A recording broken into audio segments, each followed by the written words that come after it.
I think the answer is very different depending on the origin of promoters. Continental European promoters very often see the directive as an opportunity. They need to sell in various European countries and therefore they need the European passport. The only way in a first stage to have the European passport is to have a European fund and a European manager, and it will then give them access to markets that were close to hedge fund managers until now, like Italy or France. So it's really an opportunity. Things might be different, for example, in the UK. So in the UK, they might have mainly funds outside of the EU. They want mainly to distribute on a private placement basis in the UK or potentially in Switzerland. In those cases, they might see the directive as just being burdensome with little benefit.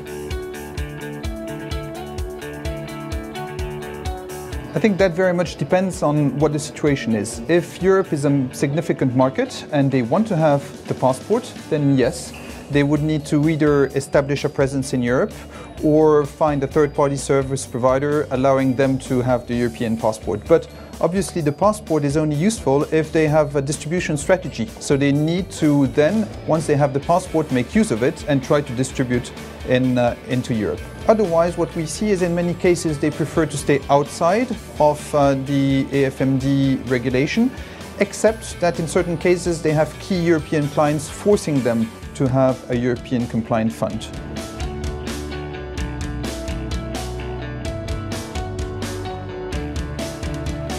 In most cases, they fortunately already have an entity in Europe, and that entity does not need to be in Luxembourg. So you could have a Luxembourg fund with, for example, a UK entity.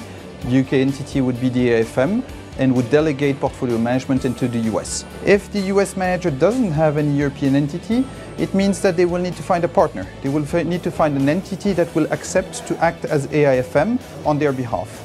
There are a number of Luxembourg entities that can provide that service. The way it works is that the Luxembourg entity would then be in charge of oversight, would be in charge of reporting, and would then delegate portfolio management back into the US. The US entity would almost not be impacted by AIFMD. The key requirement would be the remuneration rules that would need to be met. But I think it's fair to say that we're working on making sure that those remuneration rules would impact the US entity only to a fair extent. I think there are mainly two reasons. The first one would be to benefit from the European passport. By having a European manager and a European fund, they will be able to passport that fund across Europe and hopefully in other non-European countries.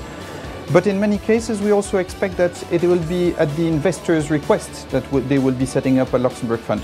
We expect that investors will prefer investing in a regulated fund than in a non-regulated fund.